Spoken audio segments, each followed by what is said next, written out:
Good evening, Mr. Hampton. How do you feel? Dr. Reed, is it? Oh, sir, I must apologize for my behavior. What do you mean? I was not myself in the factory. Fear and exhaustion made me say awful things to you, I'm afraid. You remained perfectly nice and polite. A little delirious, perhaps. But who wouldn't be after enduring an abduction? Thank you, Doctor. That's a relief. Now all I need to do is rest and return to my flock. What do you do for a living, Mr. Hampton? I can't help but notice the cross around your neck. I manage a night asylum for the poor and homeless of the docks, and I try to guide the lost and hesitant on the right path to our Lord. Why didn't you use your cross against William Bishop? To repel him somehow? That's a very strange question, Doctor. A cross is no magical token, if that's what you were trying to say. Not mine, anyway. Are you a priest, Mr. Hampton?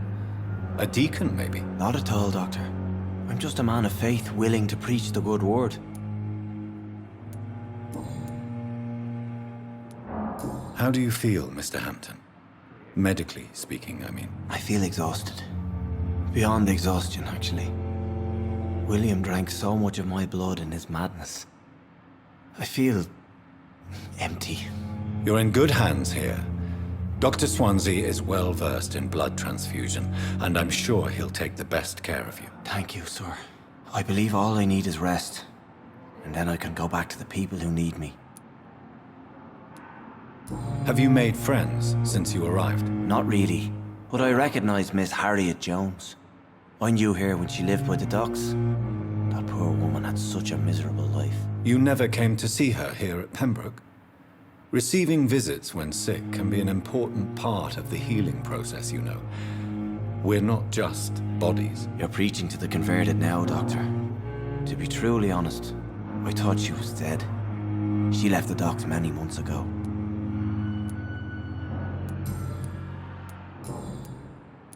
How did you end up in William Bishop's den? I had received alarming news about his recent behavior. I went to his place and he refused to let me go. You dared to enter this awful place alone. You're a hero, Mr. Hampton. Or a fool. I'm just a man trying to help his friends, Dr. Reed. William Bishop was a conflicted soul, searching for light. Why did he abduct you? William was an alcoholic. His addiction suddenly changed to blood. I don't know why. Just like a patient I met here. This Miss Hawcroft. Do you know Tom Watts, the bartender from the Turtle?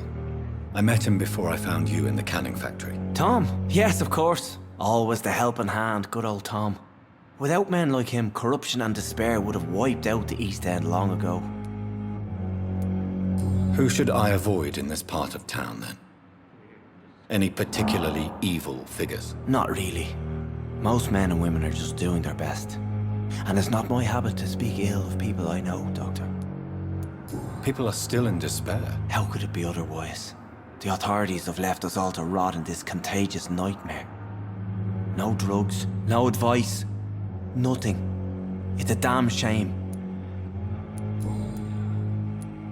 What is the general situation in the East End docks? The situation has always been tough, with a lot of tensions between the gangs and the dockers' trade union. The wet boot boys are very nervous since they lost their leader. Who leads the gang now? Since Clay Cox went missing, it's his wife Edwina who runs the show, with the assistance of her minion, Booth Digby. Has the gang been threatening you? Ah, no. I've had this nickname for so long, you know, the sad saint of the East End. No one dares to bug a saint, not even criminals. Goodbye, Mr. Hampton. We'll talk again later.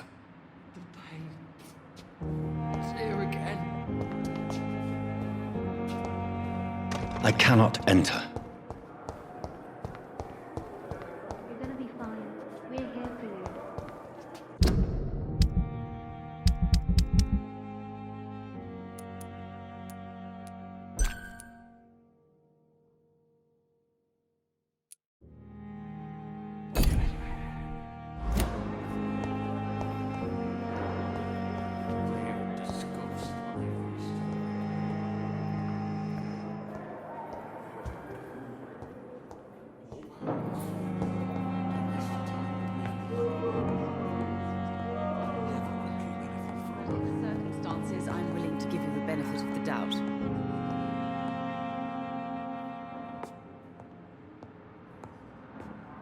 Good evening, sir. Good evening, madam. Can I help you? It's my son who needs you, sir. I'm Dr. Jonathan Reed. How can I help your son? I'm Beatrice Goswick, mother of Mortimer Goswick. Could you check on him, please, Dr. Reed? I've heard much of your talents as a physician. I'm all right. Don't waste your time with me. What can you tell me about yourself, Mrs. Goswick? Not much to say. Just take care of my Mortimer and I'll cover all the expenses. That's all that matters.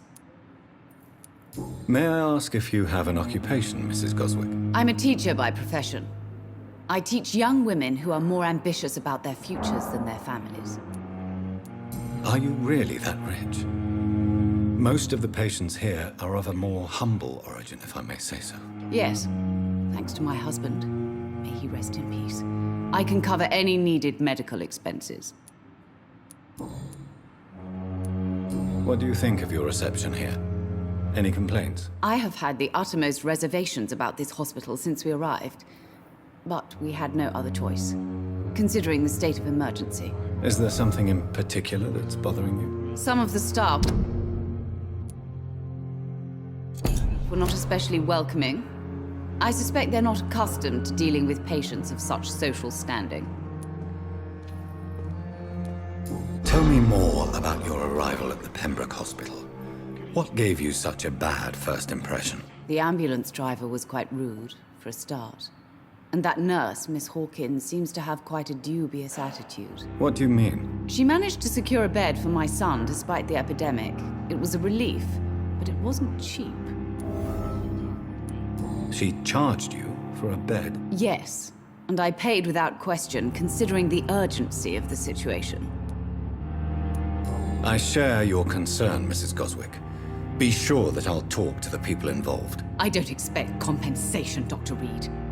But I'm aware such behavior would not be tolerated in other hospitals.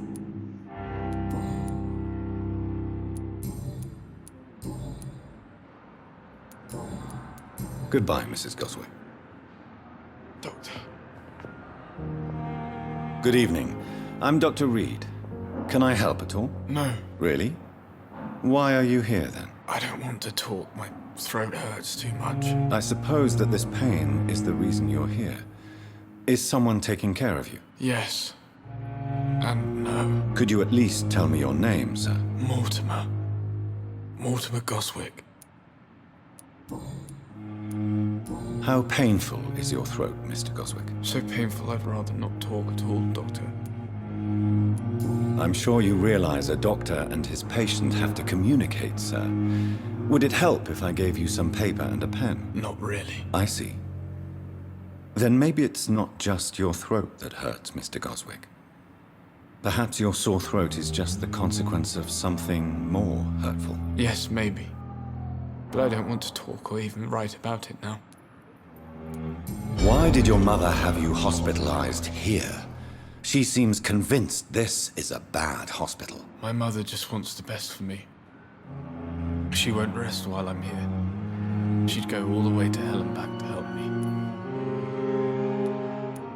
Pembroke Hospital may look unorthodox, but rest assured you're in good hands here. It's not me you have to convince, Dr. Reed. It's my mother. Is your mother bothering you? As your doctor, I can ask her to leave you alone if you would prefer. That's tempting, Doctor. But you have no idea what my mother is capable of. She would tie herself to my bed if you asked her to leave.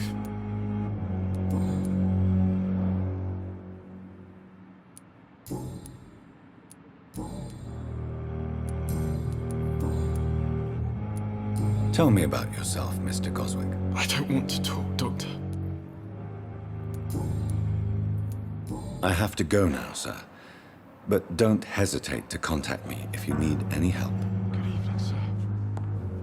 Doctor.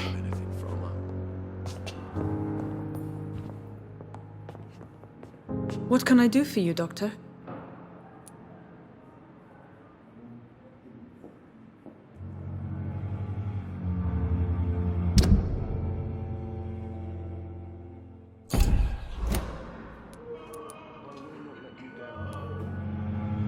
Thank you, Nurse Crane.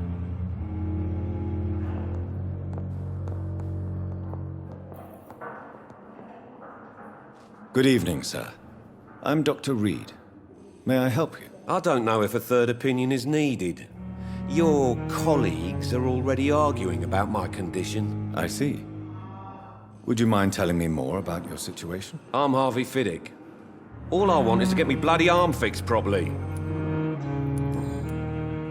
Tell me about yourself, Mr. Fiddick. I'm just a regular guy waiting to get his arm fixed, so I can return to work and to my family. I was more curious about what you were doing before being hospitalized. I'm a carpenter, and a good one too. But that means I need both arms to feed my family, Dr. Reed. Are you satisfied with your treatment here? Well, it's clear that I've chosen a bad time to be injured. Forgive my bluntness, but you seem overwhelmed by cases of the flu. I won't lie to you about it. I'm afraid we are. Are you sure you don't want to operate yourself, Dr. Reed? I have the feeling you're very capable. And your colleagues seem to think so too. In other circumstances, you would be right. But for now, I don't think I can take on the responsibility. My apologies. Tell me about the doctors who are arguing about your case. Strickland and Aykroyd. They both want the best for me, but there's a lot of pride there. Doctors are no different from carpenters, it seems. What do you mean? I often had professional arguments with rivals on a building site. Difference is, I disagreed about wooden nails, not flesh and bones.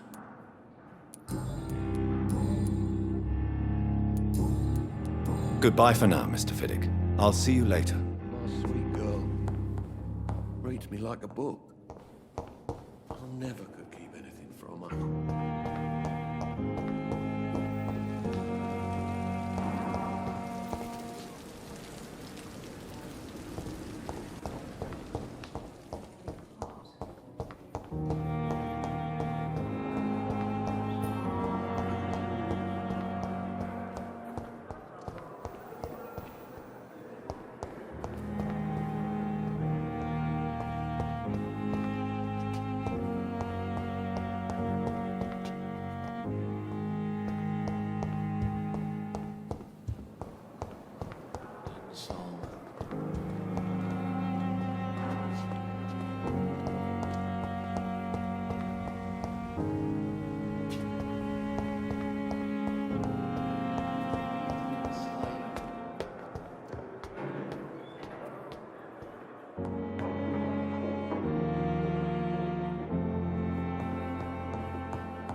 This must be the place.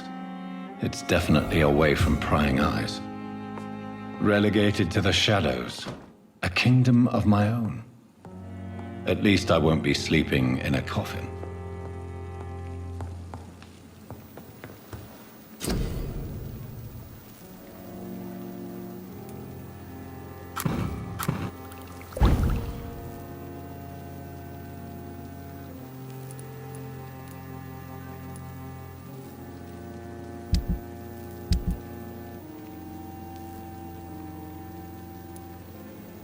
William Bishop's blood is much more unstable than human blood and shows extensive mutation. The sun is about to rise.